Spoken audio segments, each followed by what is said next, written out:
Hello friends, आज हम इस वीडियो में बीपीएससी टीआरई 4.0 क्लास 6 to 10 के लिए महत्वपूर्ण 20 प्रश्नों को सॉल्व करेंगे। सब्जेक्ट है मेरा भूगोल, सेट नंबर है 78। इससे पहले ऑलरेडी हमने 77 सेट करा रखा है। इन सभी वीडियो का लिंक डिस्क्रिप्शन में दिया हुआ है या फिर आप प्ले लिस्ट में जाके देख सकते हैं। साथ ही साथ अगर इन सभी का PDF फाइल चाहिए तो हमारा टेलीग्राम चैनल ज्वाइन कर सकते हैं। टेलीग्राम चैनल का लिंक डिस्क्रिप्शन में दिया हुआ है। ठीक है, तो चलिए फिर शुरू करते हैं और देखते हैं आज का पहला सवाल। आज का पहला सवाल है, गंगा डॉल्फिन की संरक्षण स्थिति क्या है?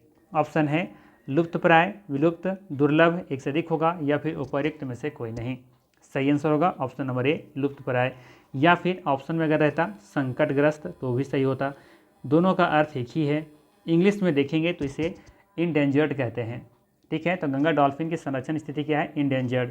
अगर ना समझ में आए तो इंग्लिश वाला वर्ड देख लीजिएगा, जो इंग्लिश में क्वेश्चन दिया हुआ रहता है ना, उसको देख लीजिएगा। हिंदी में थोड़ा सा कंफ्यूज हो सकते हैं क्योंकि लुप्तप्राय और संकटग्रस्त का मतलब एक ही है। ठीक है, गंगा डॉल्फिन अभी थोड़ा सा चर्चा में है, इसके लिए इसके बारे में जानना जरूरी है। देखिए इससे क्या क्या सवाल बन सकता है गंगा डॉल्फिन से, ध्यान दीजिएगा। पहला याद रखना है, गंगा डॉल्फिन की खोज आधिकारिक तौर पर 1801 ईस्वी में की गई थी। गंगा डॉल्फिन के वैज्ञानिक नाम प्लेटनिस्टा गैंगटिका है। ठीक है, गंगा डॉल्फिन नेपाल, भारत, बांग्लादेश की गंगा, ब्रह्मपुत्र, मेघना और कर्णाफुली सांगू नदी प्रणालियों में ये रहती हैं। गंगा डॉल्फिन को वर्ष 2009 में भारत सरकार के द्वारा राष्ट्रीय जलीय जीव के रूप में मान्यता दी गई थी। ठीक है, और ये भी ध्यान रखना है कि भारत सरकार ने गंगा डॉल्फिन के संरक्षण के लिए गंगा डॉल्फिन संरक्षण कार्य योजना 2010 शुरू किया था। ठीक है, और गंगा डॉल्फिन केवल मीठे पानी में रह सकती हैं और यह वास्तव में दृष्टिहीन होती हैं। भारतीय वन्यजीव संरक्षण अधिनियम 1972 की सूची 1 के तहत गंगा डॉल्फिन का शिकार करना प्रतिबंधित है। गंगा डॉल्फिन को IUCN की रेड लिस्ट में संकटग्रस्त की श्रेणी में रखा गया है, इंडेंजर्ड की स्थिति में श्रेणी में रखा गया। ध्यान रखना है, बिहार के भागलपुर जिला में विक्रमशिला गंगा डॉल्फिन अभ्यारण्य की स्थापना की गई है। राष्ट्रीय स्वच्छ गंगा मिशन द्वारा प्रतिवर्ष 5 अक्टूबर को गंगा डॉल्फिन दिवस के रूप में मनाया जाता है। ये भी याद रखना है, गंगा डॉल्फिन दिवस कब मनाते हैं? 5 अक्टूबर को। उत्तर प्रदेश के वाराणसी गंगा नदी में डॉल्फिन सफारी बनाने की घोषणा भी हाल ही में की गई है। ध्यान रखना, ये करंट अफेयर का सवाल है। वाराणसी में डॉल्फिन संरक्षण के लिए डॉल्फिन मित्र की नियुक्ति की गई है। वाराणसी में डॉल्फिन संरक्षण के लिए डॉल्फिन मित्र की नियुक्ति की गई है। तो ये दोनों करंट अफेयर्स का सवाल है, ध्यान रखिएगा। ठीक है, बाकी सभी अपने आप में महत्वपूर्ण यहाँ पर है। किसी न किसी लाइन से क्वेश्चन अगर गंगा डॉल्फिन से बनता है तो सवाल बन सकता है। ठीक है, चलिए लेते हैं अगला सवाल। और हाँ, यहाँ पे आप जो देख रहे हैं ना, लुप्तप्राय किसे कहते हैं, विलुप्त प्राणी किसे कहते हैं, दुर्लभ प्रजाति किसे कहते हैं, तो उन सभी के बारे में यहाँ पे हमने नोट्स के रूप में दे दिया है। ठीक है, विलुप्त क्या है, लुप्तप्राय किसे कहेंगे, वर्नेबल या चपेट में ऐसे प्राणी हैं किसे कहेंगे, दुर्लभ किसे कहेंगे, या फिर अपर्याप्त जानकारी, खतरे से बाहर ऐसे प्राणियों को कौन कौन से श्रेणी में रखी गई हैं और किसे कहते हैं। इन सब चीज़ों को आप PDF फाइल में जरूर इसको रीड कीजिएगा, मेरी तरफ से रिक्वेस्ट रहेगा। ठीक है, क्योंकि यहाँ से बहुत सारे कॉन्सेप्ट आपके क्लियर होने वाले हैं। ठीक है, चलिए लेते हैं अगला सवाल। अगला सवाल है, म्यांमार और थाईलैंड में आए भूकंप की तीव्रता अमेरिकी भूवैज्ञानिक सर्वेक्षण के अनुसार कितनी थी? सवाल है, म्यांमार और थाईलैंड में आए भूकंप की तीव्रता अमेरिकी भूवैज्ञानिक सर्वेक्षण के अनुसार कितनी थी? करंट अफेयर का सवाल है, एग्जाम में पूछा जा सकता है, ध्यान रखिएगा। ऑप्शन दे रखा है 7.7, 8.7, 9.7, एक से अधिक होगा या फिर उपर्युक्त में से कोई नहीं। तो ध्यान रखना है, अभी हाल ही में म्यांमार और थाईलैंड में आए भूकंप की तीव्रता अमेरिकी भूवैज्ञानिक सर्वेक्षण के अनुसार 7.7 थी। ठीक है, सही आंसर है यहाँ पे ए ऑप्शन। इसके अलावा ध्यान रखना है, इसका जो केंद्र था, है ना, इस भूकंप का केंद्र म्यांमार के सागाइंग क्षेत्र में था। ये जरूर याद रखिएगा, पूछा जा सकता है सवाल कि इस भूकंप का केंद्र बिंदु कहाँ था, तो म्यांमार के सागाइंग क्षेत्र में था। ठीक है, ध्यान रखिएगा, म्यांमार के भूकंप प्रभावित क्षेत्र में सहायता प्रदान करने हेतु भारत ने ऑपरेशन ब्रह्मा ऑपरेशन चलाया था, जहाँ पे देखेंगे कि 15 टन भोजन की व्यवस्था म्यांमार सरकार को दी गई थी। 15 टन खाद्य पदार्थों को वहाँ पे पहुँचाई गई थी। ठीक है, ये जरूर ध्यान रखिएगा। ठीक है, चलिए, और यहाँ पे एक स्टारलिंक कुछ मदद किया था, आप लोग कमेंट करके बता सकते हैं अगर किसी को ख्याल आ रहा होगा स्टारलिंक क्या उसमें मदद किया था। ठीक है, तो कमेंट करके बताइएगा। ठीक है, चलिए अगला सवाल लेते हैं। सवाल है, भारतीय चाय बोर्ड कहाँ स्थित है? ऑप्शन है पंचकुला, नैनीताल, इंदौर, एक से अधिक होगा या फिर उपर्युक्त में से कोई नहीं। तो ध्यान रखना है, भारतीय चाय बोर्ड कलकत्ता में स्थित है। सही आंसर है यहाँ पे ई ऑप्शन, उपर्युक्त में से कोई नहीं। ठीक ना। चलिए अगला सवाल लेते हैं। ध्यान रखिएगा, कॉफ़ी बोर्ड ये भारत के बेंगलुरु में स्थित है। चाय बोर्ड तो कलकत्ता में तो है ही है। अगला सवाल लेते हैं। अगला सवाल है, निम्नलिखित में से किस महाद्वीप से मकर रेखा नहीं गुजरती है। सवाल है, निम्नलिखित में से किस महाद्वीप से मकर रेखा नहीं गुजरती है। ऑप्शन है दक्षिण अमेरिका, अफ्रीका, ऑस्ट्रेलिया, एक से अधिक होगा या फिर उपर्युक्त में से कोई नहीं। ध्यान रखिएगा, दक्षिण अमेरिका, अफ्रीका और ऑस्ट्रेलिया, इन तीनों महाद्वीप से मकर रेखा गुजरती है। सही आंसर है यहाँ पे ऑप्शन नंबर ई, उपर्युक्त में से कोई नहीं। ठीक है, ई ऑप्शन यहाँ पे सही होगा। इसे आप मैप के माध्यम से समझ सकते हैं। देखिएगा, ये है आपका मकर रेखा, ठीक है, जिसमें देखेंगे दक्षिण अमेरिका, ठीक है, और ये अफ्रीका, और यहाँ पे देखेंगे ऑस्ट्रेलिया। यहाँ तीनों महाद्वीप से मकर रेखा गुजरती हैं। ठीक है, वहीं बात करें हम कर्क रेखा के बारे में, ये कर्क रेखा 27 डिग्री नॉर्थ की तरफ है, जिसमें देखेंगे कि एशिया महाद्वीप, ठीक है, अफ्रीका महाद्वीप और साथ ही साथ उत्तरी अमेरिका, ये तीनों महाद्वीप देखेंगे कि यहाँ से गुजरती हैं कर्क रेखा। तो ये भी ध्यान में रखिएगा, यहाँ से सवाल पूछा जा सकता है। ठीक है, उत्तरी अमेरिका, अफ्रीका और एशिया, अर्थात हम कह सकते हैं कि अफ्रीका महाद्वीप से कर्क रेखा, मकर रेखा और विषुवत रेखा, ये तीनों महत्वपूर्ण रेखाएं यहाँ से गई हुई हैं, है ना। इंपॉर्टेंट सवाल यहाँ से। ठीक है, चलिए अगला सवाल लेते हैं।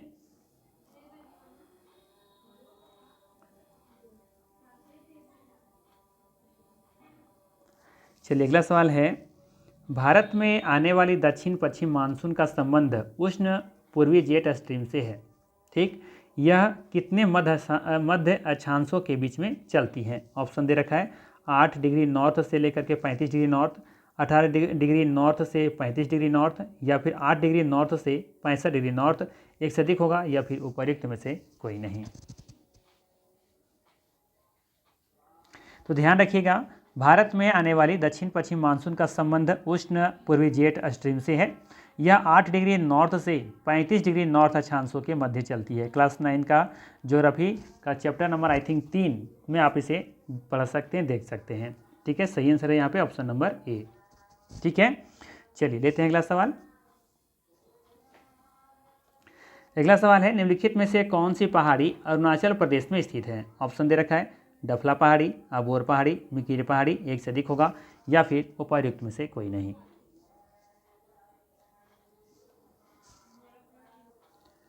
तो आपको पता होना चाहिए कि मिकिर पहाड़ी असम राज्य में स्थित है। ठीक है, मिकिर की पहाड़ी असम राज्य में स्थित है, तो ये ऑप्शन तो कभी नहीं होगा। डफला पहाड़ी और अबोर की पहाड़ी, ये दोनों पहाड़ियाँ अरुणाचल प्रदेश में स्थित हैं। अर्थात यहाँ पे पूछा है कि कौन सी पहाड़ी अरुणाचल प्रदेश में स्थित है, तो ए और बी दोनों स्थित है। सही आंसर होगा यहाँ पे उपर्युक्त में से एक से अधिक। ठीक है, ध्यान रखिएगा, ध्यान क्या रखना है कि ना यहाँ पे अरुणाचल प्रदेश में डफला की पहाड़ी, मिरी की पहाड़ी, अबोर पहाड़ी और एक मिस्मी पहाड़ी और तथा एक है पटकाई बोम्स, ये सभी पहाड़ियाँ अरुणाचल प्रदेश में स्थित हैं। कौन कौन देख लीजिए एक बार, लिस्ट यहाँ पे हम दे रहे हैं। एक है आपका डफला, ठीक है, दूसरा है आपका मिरी, तीसरा है आपका बोर, चौथा है आपका मिस्मी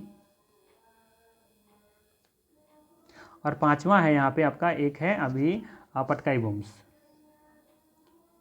पटकाई बोम। ठीक है, तो इन 5 पहाड़ियों को आपको याद रखनी है जो कि अरुणाचल प्रदेश में स्थित है।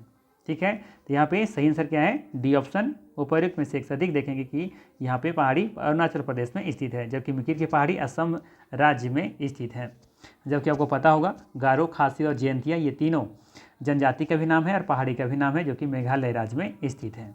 ठीक है, नागालैंड में बात करें, नागालैंड में तो नागा पहाड़ी, मणिपुर में मणिपुर पहाड़ी, मिजोरम में मिजो की पहाड़ी और त्रिपुरा में त्रिपुरा पहाड़ी, ये सभी आपको याद रखनी है।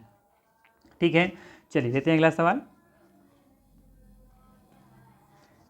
अगला सवाल है, इस्पात की नगरी जमशेदपुर किस राज्य में स्थित है। ऑप्शन है बिहार, झारखंड, उड़ीसा, एक से अधिक होगा या फिर उपर्युक्त में से कोई नहीं। याद रखने, सही आंसर होगा यहाँ पे झारखंड। इस्पात की नगरी झारखंड में स्थित है, जो जमशेदपुर को कहते हैं। इस्पात की नगरी जमशेदपुर को कहा जाता है, जो कि झारखंड में स्थित है। ठीक है, तो ये कॉमन सा क्वेश्चन होगा। आई थिंक अगर आप बिहार झारखंड से होंगे तो आपको पता होगा, लेकिन बाहर वाले थोड़ा सा जो अदर स्टेट के हैं, जैसे कि यूपी के हैं, राजस्थान के हैं, तो थोड़ा सा कन्फ्यूजन होता है कि आखिर ये जमशेदपुर कहाँ है, जो कि इस्पात की नगरी के नाम से जाना जाता है। ठीक है, इसकी स्थापना किसने की थी, तो आप लोगों को पता होगा 1907 में की गई थी। किनके द्वारा की गई थी ये आप लोगों को कमेंट करके बतानी है। ठीक है, आप लोग को बोलते हैं कमेंट करने के लिए, लेकिन कुछ भी नहीं करते हैं। पता नहीं क्यों आप लोग को इतना एलर्जी है कमेंट करने से, मुझे नहीं समझ में आता। ठीक है, तो चलिए फिर एक दे रहे हैं, आप लोग कमेंट करके बतानी है। ठीक है, जमशेदपुर की स्थापना किसने की थी। ठीक है, नाम में ही छिपा हुआ है इसे। चलिए लेते हैं अगला सवाल। अगला सवाल है, निम्नलिखित में से कौन सी नदी मकर रेखा को 3 बार काटती हैं। यहाँ पे होना चाहिए था काटती हैं।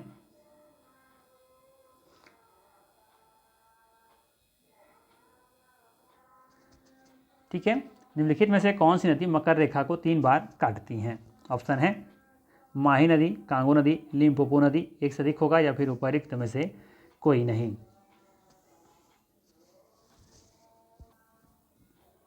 तो बात करें यहाँ पे माही नदी के बारे में, तो ये भारत की माही नदी कर्क रेखा को 2 बार काटती हैं। ठीक है, ये कर्क रेखा को 2 बार काटती हैं। ठीक है, वहीं हम बात करें कांगो नदी के बारे में, तो कांगो नदी अफ्रीका महादेश की नदी है और ये भूमध्य रेखा को 2 बार काटती हैं।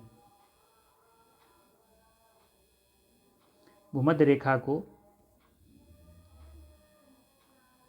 2 बार काटती हैं। ठीक है, वहीं बात करें हम लिम्पोपो नदी के बारे में, तो ये भी अफ्रीका महादेश की नदी है, जो कि मकर रेखा को 2 बार काटती हैं।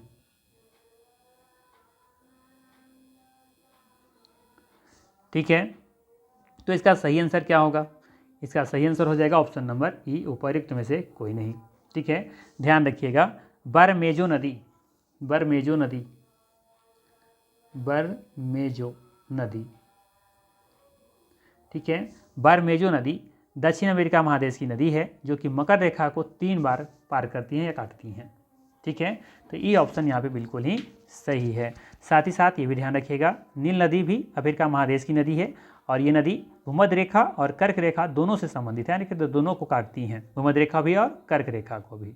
ठीक है ना, चलिए लेते हैं अगला सवाल।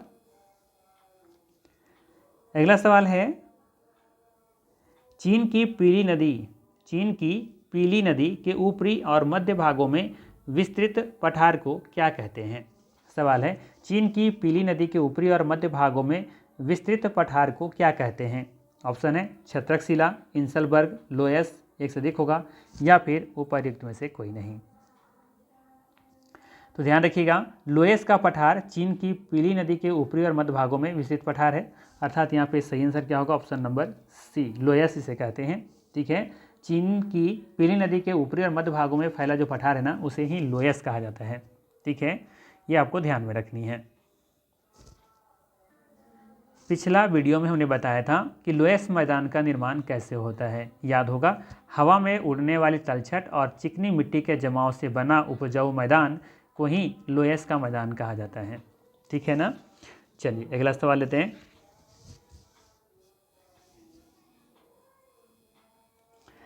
अगला सवाल है, निम्नलिखित में से कौन सी जलधारा गर्म जलधारा है।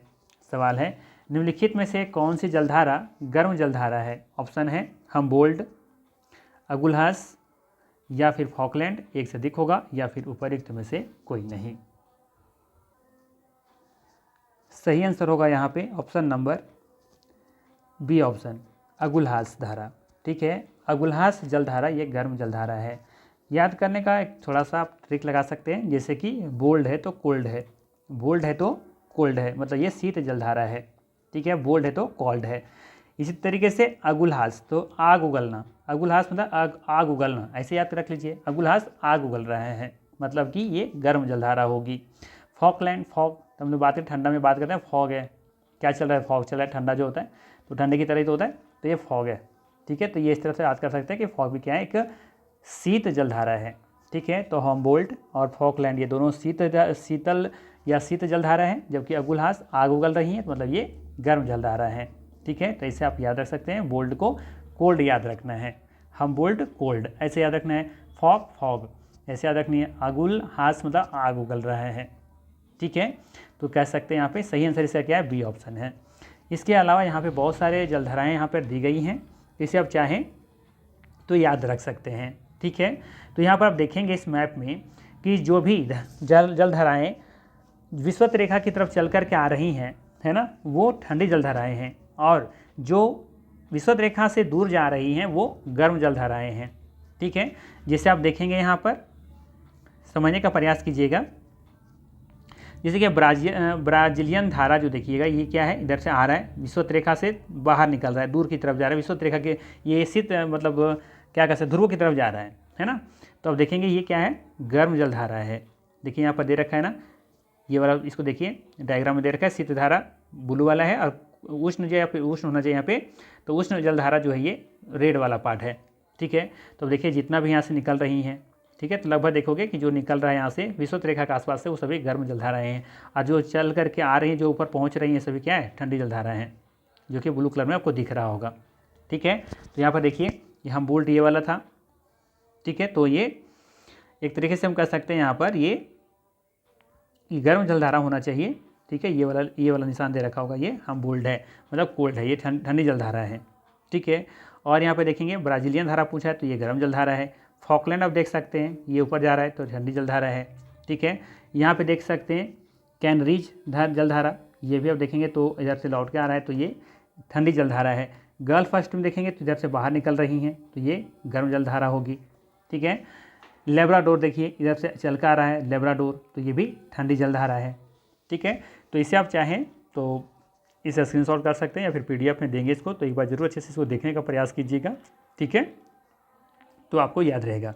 एक यहाँ से देख सकते हैं, ये वाला धारा अक्सर पूछा जाता है, आयुष्यो धारा है ना, और एक है क्यूरोसियो जलधारा। ये दोनों धारा देखेंगे, एक गर्म है और एक ठंडी जलधारा है। ठीक है, जो आ रहा है वो ठंडा है, जो जा रहा है वो गर्म है। ठीक है, तो यहाँ से बहुत कुछ चीज़ें यहाँ से क्लियर हो सकती हैं। इससे आप चाहें तो स्क्रीनशॉट ले सकते हैं, या फिर पीडीएफ है तो हमको प्रॉपर तरीके से दे ही रहे हैं। ठीक है, चलिए लेते हैं अगला सवाल। अगला सवाल है, निम्नलिखित में से कौन सा पर्वत वलित पर्वत के उदाहरण है। ऑप्शन दे रखा है, हिमालय, एटलस, रॉकी, एक से अधिक होगा, या फिर उपर्युक्त में से कोई नहीं। तो यहाँ पे देखिएगा सही आंसर क्या हो जाएगा, ऑप्शन नंबर डी, उपर्युक्त में से एक से अधिक। यहाँ पे देखेंगे कि वलित पर्वत के उदाहरण है हिमालय, एटलस, रॉकी, ये तीनों देखेंगे कि वलित पर्वत के उदाहरण है। वलित पर्वत के उदाहरण में और कौन कौन से, अपलेशियन पर्वत, एंडीज पर्वत, ठीक है, काकेशस पर्वत, और एक है एलब्रूज, ये सभी देखेंगे कि वलित पर्वत के उदाहरण है। ठीक है, तो ध्यान रखिएगा, Himalaya, Atlas, Rocky, Andes, Appalachian, Caucasus और एलब्रूज, ये सभी वलित पर्वत के उदाहरण हैं। ठीक है, और वलित पर्वत विश्व के सबसे नवीन पर्वत भी हैं, ये भी आपको याद रखनी है। और ध्यान रखना है कि जब चट्टानों में पृथ्वी की आंतरिक शक्तियों के कारण मोड़ या फिर वलन पड़ता है ना, तो वलित या मोड़दार पर्वत का निर्माण होता है। ठीक है, चलिए लेते हैं अगला सवाल। अगला सवाल है, अफ्रीका महादेश का सबसे दक्षिणी देश कौन सा है। सवाल है, अफ्रीका महादेश का सबसे दक्षिणी देश कौन सा है। जिम्बाब्वे, बोत्सवाना, नामीबिया, एक से अधिक होगा, या फिर उपर्युक्त में से कोई नहीं। सही आंसर है यहाँ पे ऑप्शन नंबर ई, उपर्युक्त में से कोई नहीं। ध्यान रखिएगा, अफ्रीका महादेश का सबसे दक्षिणी देश अफ्रीका महादेश, माफ़ कीजिएगा, अफ्रीका ही है, दक्षिण अफ्रीका है। ठीक है, तो यहाँ पे सही आंसर होगा ई ऑप्शन, अफ्रीका होगा सही आंसर। चलिए अगला सवाल लेते हैं। अगला सवाल है, निम्नलिखित में से कौन सा कथन सत्य है। पहला दे रखा है कि परवाल भित्तियों या मूंगे की चट्टानें समुद्र के भीतर स्थित परवाल जीवों द्वारा छोड़े गए कैल्शियम नाइट्रेट से बनी होती हैं। बी कथन है कि बैरियर रीफ उष्णकटिबंधीय या उपोष्णकटिबंधीय समुद्र में मिलती हैं, जहां का तापमान 20 डिग्री से लेकर के 30 डिग्री सेंटीग्रेड होती हैं। सी कथन है, ऑस्ट्रेलिया के पूर्वी तट पर स्थित ग्रेट बैरियर रीफ दुनिया के सबसे बड़ी अवरोधक परवाल भित्ति हैं, एक से अधिक सही होगा, या फिर उपर्युक्त में से कोई नहीं है। तो याद रखना है, यहाँ पे पहला कथन के बारे में बात कर लेते हैं। तो पहला कथन बिल्कुल गलत दे रखा है, ये सही है कि परवाल भित्तियाँ या मूंगे की चट्टानें समुद्र के भीतर स्थित परवाल जीवों द्वारा छोड़े गए कैल्शियम कार्बोनेट से बनी होती है, ना कि कैल्शियम नाइट्रेट से।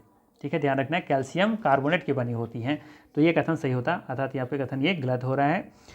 बी कथन बिल्कुल सही है कि बैरियर रीफ उष्णकटिबंधीय या फिर उपोष्णकटिबंधीय समुद्र में मिलती हैं, जहाँ का तापमान 20 डिग्री सेल्सियस से लेकर के 30 डिग्री सेंटीग्रेड तक हो सकती हैं, तो ये कथन सही है। और सी भी सही है कि ऑस्ट्रेलिया के पूर्वी तट पर स्थित ग्रेट बैरियर रीफ दुनिया के सबसे बड़ी अवरोधक प्रवाल भित्तियाँ हैं, प्रवाल भित्ति हैं। ठीक है, तो सी कथन सही है। पूछा है कौन सा सही है, डी ऑप्शन सही होगा, एक से अधिक यहाँ पे कथन सही है। ठीक है, आप देख सकते हैं ये ऑस्ट्रेलिया है और ये यहाँ पे देखेंगे ये वाला जो पार्ट दिख रहा है ना पूर्वी क्षेत्र में, ये ग्रेट बैरियर रीफ है जो कि ऑस्ट्रेलिया में स्थित है पूर्वी तट पर। ठीक है, चलिए लेते हैं अगला सवाल। अगला सवाल है, ये सवाल हमने पिछला सेट में आप लोग को हम होमवर्क के रूप में दिए थे कि अमूल का फुल फॉर्म क्या है और ये कहाँ स्थित है। तो आप लोग में से सिर्फ एकमात्र स्टूडेंट ऐसे हैं जो इनका फुल फॉर्म कमेंट करके बताए हैं, लेकिन किसी भी स्टूडेंट ने कमेंट करके नहीं बताया है।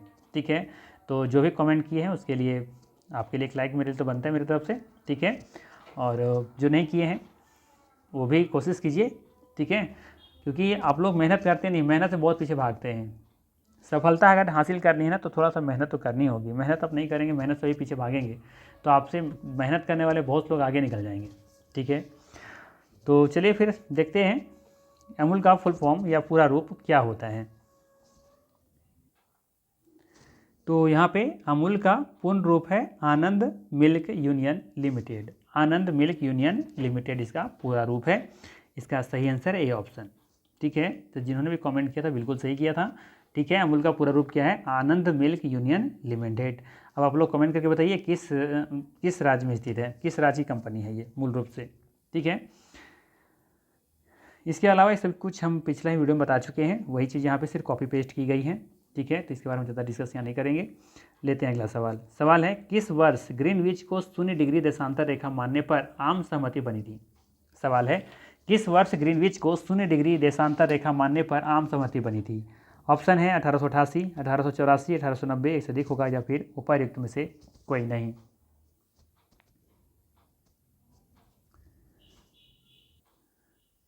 याद रखनी है 1884 ईस्वी में वाशिंगटन में एक बैठक हुई थी जिसमें ग्रीनविच को 0 डिग्री देशांतर रेखा मानने पर आम सहमति बनी थी। सही आंसर है यहाँ पे बी ऑप्शन।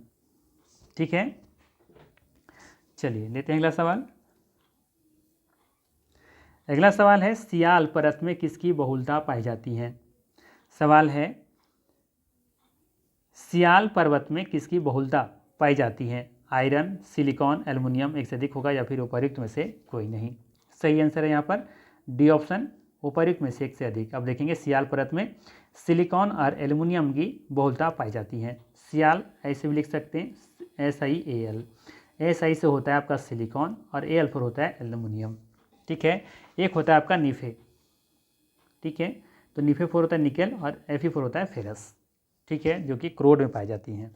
ठीक है, और एक होता है आपका सीमा, जिसे बोलते हैं SI से यहाँ पे वही सिलिकॉन हो जाएगा, सिलिका कह सकते हैं, और Mn4 मैग्नीशियम। ठीक है, तो सीमा, सियाल, निफे, ये तीनों को याद रखनी है। चलिए अगला सवाल लेते हैं। अगला सवाल है, निम्नलिखित में से, फिर से सवाल सुनिएगा, निम्नलिखित में से कौन सा बिहार का जिला गंगा नदी के किनारे बसा है। सवाल है, निम्नलिखित में से कौन सा बिहार का जिला गंगा नदी के किनारे बसा हुआ है। ऑप्शन दे रखा है पटना, भागलपुर, सिवान, एक से अधिक होगा या फिर उपर्युक्त में से कोई नहीं। सही आंसर होगा यहाँ पे उपर्युक्त में से एक से अधिक। आप देखेंगे कि गंगा के किनारे बिहार का जिला में पटना शामिल है और भागलपुर भी शामिल है। सिवान यहाँ पे नहीं है। सारण जिला आप देखेंगे कि शामिल है। ठीक है, बेगूसराय भी इसमें शामिल है। ठीक है, भागलपुर तो है ही है आपका, तो ध्यान रखना यहाँ पे सी ऑप्शन यहाँ पे सिर्फ शामिल नहीं है, यानी सिवान यहाँ नहीं होगा। पटना, भागलपुर दोनों देखेंगे कि गंगा नदी के किनारे स्थित है। ठीक है, इसके अलावा हमने बताया वैशाली भी है। ठीक है, सारण भी है, कटिहार भी है, बेगूसराय भी है। ठीक है, तो ये आपको याद रखनी है। मैप पर आप देख सकते हैं, है ना, तो ये देख सकते हैं सारण है ना, बक्सर से प्रवेश करता है, भोजपुर भी है, पटना है, वैशाली है, समस्तीपुर है। ठीक है, और बेगूसराय, लखीसराय, ठीक है ना, इधर मुंगेर और भागलपुर, और साथ में कटिहार भी। और कुछ क्षेत्र देखेंगे तो ये तो खैर ये आ रही इधर से दूसरी नदी है वो। ठीक है, तो यहाँ पे आप प्रवेश कहाँ से कर रहे हैं ये जरूर है, जानना जरूरी है। ये बक्सर से प्रवेश करती हैं। ठीक है, और सबसे अधिक जो लंबाई जो देखेंगे तो ये पटना जिला की है, लगभग 99 किलोमीटर, है ना, 99 किलोमीटर की सीमा बनाती है गंगा नदी पटना के साथ। ठीक है, तो ये भी सवाल पूछा जाता है, सबसे लंबी सीमा किससे बनती है, किसके साथ, तो पटना के साथ, 99 किलोमीटर। ठीक है, अब आप लोग कमेंट कर बताइए कि बिहार में कुल गंगा की जो लंबाई हो कितनी है। ठीक है, कमेंट करके मुझे ज़रूर बताइएगा। ठीक है, चलिए तो यहाँ पे सही आंसर क्या हो गया था, ऑप्शन नंबर डी। आगे बढ़ते हैं। अगला सवाल है, विवर्तनिक विज्ञान की वह शाखा जिसमें खाली स्थान अध्ययन किया जाता है। किसका अध्ययन किया जाता है? भूकंप का, परिवर्तन का, ज्वालामुखी का, एक से अधिक होगा या फिर उपर्युक्त में से कोई नहीं। इसका सही आंसर हो जाएगा यहाँ पे डी ऑप्शन, उपर्युक्त में से एक से अधिक। ध्यान रखिएगा, विवर्तनिक या फिर टेक्टोनिक विज्ञान की वह शाखा है जिसमें परिवर्तन, क्रेटोनों, भूकंप, ज्वालामुखी क्षेत्रों आदि के विकास का अध्ययन किया जाता है। यहाँ पे सही आंसर डी ऑप्शन होगा। अगला सवाल है, चिल्का झील स्थित है, कहाँ पे स्थित है ये? उड़ीसा, महानदी डेल्टा के दक्षिण में, पश्चिम बंगाल में, एक से अधिक होगा या फिर उपर्युक्त में से कोई नहीं। बताना है चिल्का झील कहाँ स्थित है। उड़ीसा, महानदी डेल्टा के दक्षिण में, पश्चिम बंगाल, एक से अधिक होगा या फिर उपर्युक्त में से कोई नहीं। तो आप देखेंगे कि चिल्का झील उड़ीसा में स्थित है, बिल्कुल सही है। और ये महानदी डेल्टा के दक्षिण में भी स्थित है, तो ये भी सही है। पश्चिम बंगाल नहीं होगा। ठीक है, तो सही आंसर यहाँ पे क्या होने वाला है? डी ऑप्शन, उपर्युक्त में से एक से अधिक। ईमानदारी से कमेंट करके बताइएगा कि कितने लोगों का ये क्वेश्चन सही हुआ, चिल्का झील वाला। क्वेश्चन नंबर 19 कितने लोगों का सही आंसर हुआ, जरूर कमेंट करके बताइएगा ईमानदारी से। ठीक है, कितने लोगों को सच में पता था? क्या सिर्फ आप लोग ये जान रहे थे कि चिल्का झील उड़ीसा में स्थित है? ये सवाल पता है कहाँ से लाए थे? ये सवाल देखिए कहाँ से लाए थे। क्या आप जानते हैं जो एनसीईआरटी का बुक है ना, ज्योग्राफी का जो बुक है एनसीईआरटी का, तो वहाँ पे आप क्या जानते हैं, ये सवाल जो दिए रहते हैं वहाँ से मैंने इसे लेकर के आया था। ठीक है, ध्यान रखिएगा कि एनसीईआरटी का जो मेरा चल रहा है अभी सीरीज जो चल रहा है क्लास 6, 7, 8, 9, अभी 9 क्लास हम चल रहे हैं अभी। आई थिंक 3 या 4 चैप्टर हम कंप्लीट कर चुके हैं। तो वहाँ पे इन सब सवालों को हम जरूर वहाँ पे इंक्लूड करते हैं।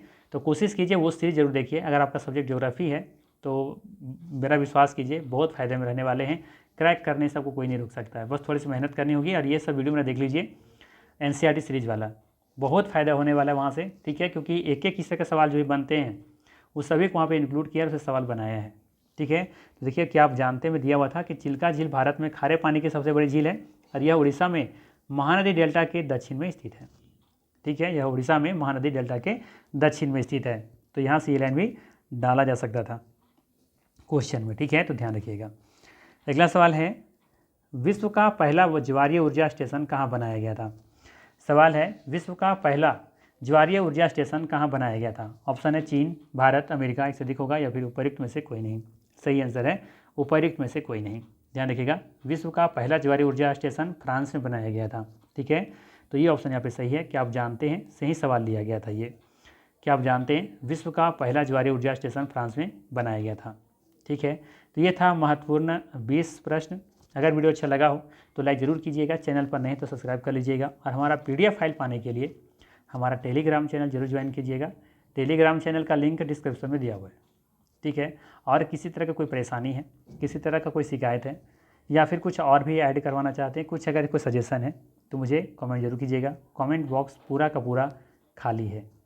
ठीक है, आप चाहें तो वहाँ पे कमेंट करके भर सकते हैं। ठीक है, मुझे खुशी होगी अगर आप लोग कमेंट करेंगे, क्योंकि आप लोग कमेंट तो करते नहीं हैं, ना लाइक करते हैं। लाइक की संख्या बहुत कम जाती है, पता नहीं आप लोग देखते हैं लेकिन लाइक क्यों नहीं करते। खैर ये आपकी मर्ज़ी है, वीडियो अच्छा लगेगा तो ही लाइक करेंगे, अच्छा नहीं लगेगा तो फिर लाइक क्यों करेंगे, सही बात है। ठीक है, अच्छा लगता हो तो जो लाइक ज़रूर कीजिएगा, अच्छा नहीं लगता हो तो डिसलाइक भी आप कर सकते हो। ठीक है, तो चलिए फिर मिलते हैं इसी तरह के नेक्स्ट वीडियो में। Thanks for watching.